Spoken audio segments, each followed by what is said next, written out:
Hi guys, welcome back to my channel. Today we're making the famous Japanese savory egg custard, the Chawan Mushi. It is a steamed egg dish that is packed with flavor and surprise. Besides the super detailed recipe, we're also gonna talk about the original story of Chawan Mushi as well as the Japanese and Chinese pronunciation of the dish.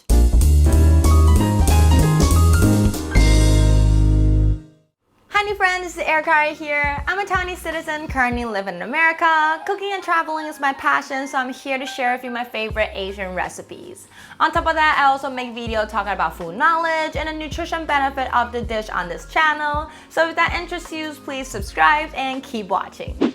Chawan Mushi in Japanese literally means teacup steamed egg custard. Unlike the other egg custard, Chawan Mushi is not sweet but savory and packed with umami flavor from the Dashi broth and other topping ingredients. The traditional Chawan Mushi was simply just an egg mixture flavored with soy sauce, Dashi, and Mirin. Depending on the season and the pricing of the store, there are numerous of ingredients that could be added to our Chawan Mushi, such as Shitake mushroom, enoki mushrooms, chicken, clam, shrimp, snow peas, spinach, and even fish roe and uni. Chawan Mushi can be eaten either hot or cold, but personally, I think the best time to eat it is when it comes straight out from the steamer. But I also recommend you to try both ways so you can find out which one you prefer the most.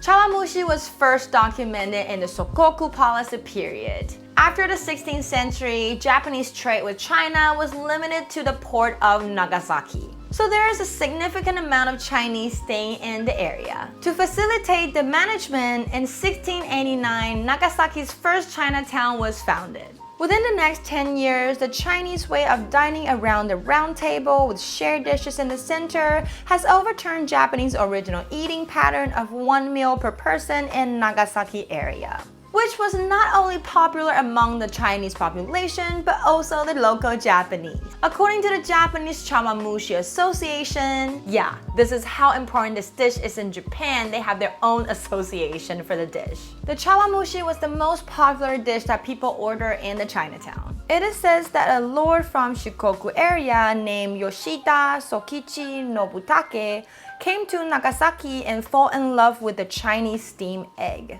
And finally, in the year of 1866, he opened up his own Japanese restaurant that is specialized in Chawan Mushi. And 150 years later, the store Yosho is still standing in Nagasaki area till today. Now we already know the story behind Chawan Mushi. I bet you can't wait to learn how to make this dish with me already. So without further ado, let's get straight into it, shall we?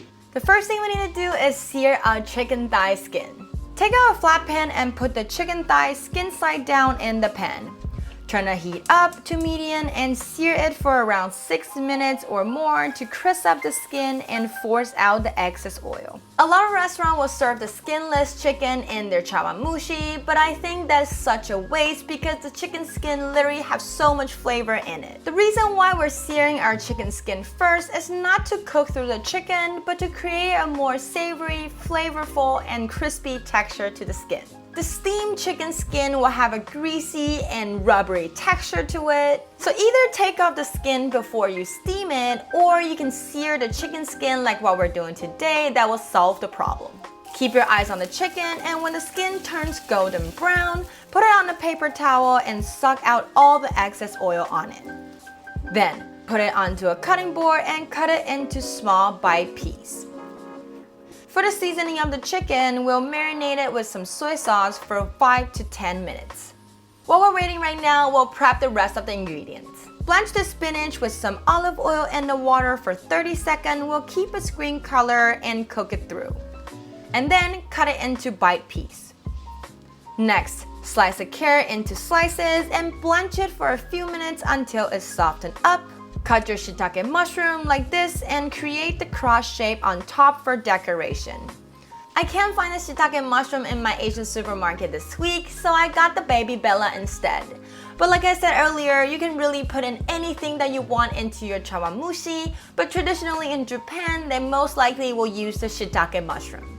Slice the fish cake and peel your shrimp shells off if you bought it fresh. Mine is pre-pilled, so I don't need to do that. Last but not least, we're making our egg mixed. Break 3 eggs into your mixing bowl and beat it up. Now, add in 300 milliliters of dashi broth, some mirin, soy sauce, and salt. And then mix them all together. The ratio of egg and dashi, it can really vary by the texture that you're looking for.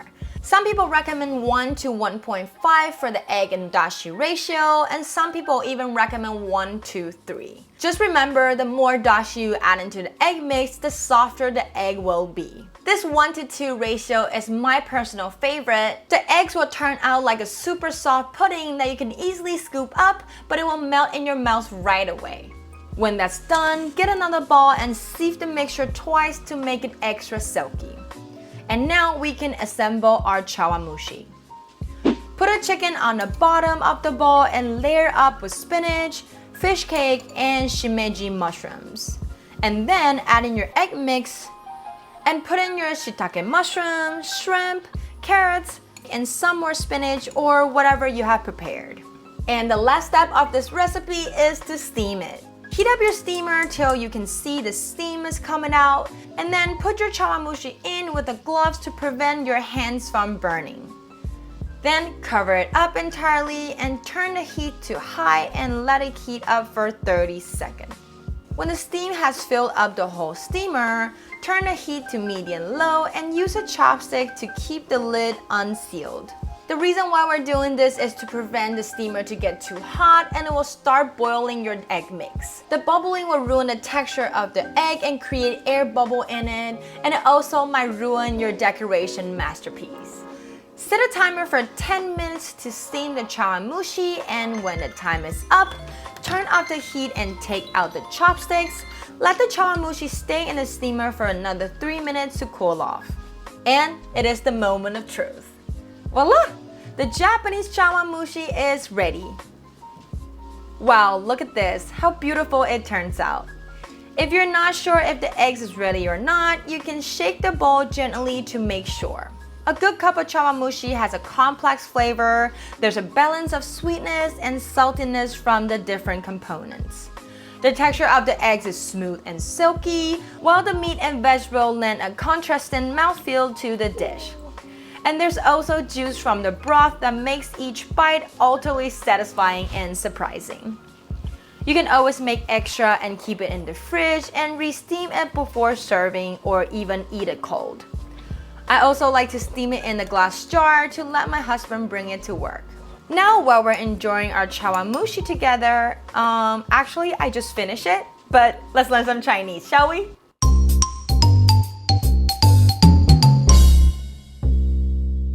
The word of the day today is chawan zheng, the steamed savory egg custard. The first two characters chawan, in Japan it means teacup. And the last character zheng means steam. And steamed teacup in Japan is the representation of the chawanmushi. And we mentioned earlier that we're also going to learn the Japanese pronunciation for this dish. In Japan, they use the exact same character as Taiwan. So chawan zheng in Japan, they pronounce as Chawan Mushi. The chawan, which means teacup, is chawan. And then the mushi means steam. So steamed teacup in Chinese is chawan zheng. And in Japanese is Chawan Mushi. Thank you for cooking with me to the end. Let me know if you like this recipe by giving this video a thumbs up. It's only gonna take you a second, but it means a lot to me. I make a video on YouTube every Thursday, so remember to hit that bell and you'll never miss out. Last but not least, don't forget to subscribe to my channel if you haven't already, and I'll see you next Thursday. Bye!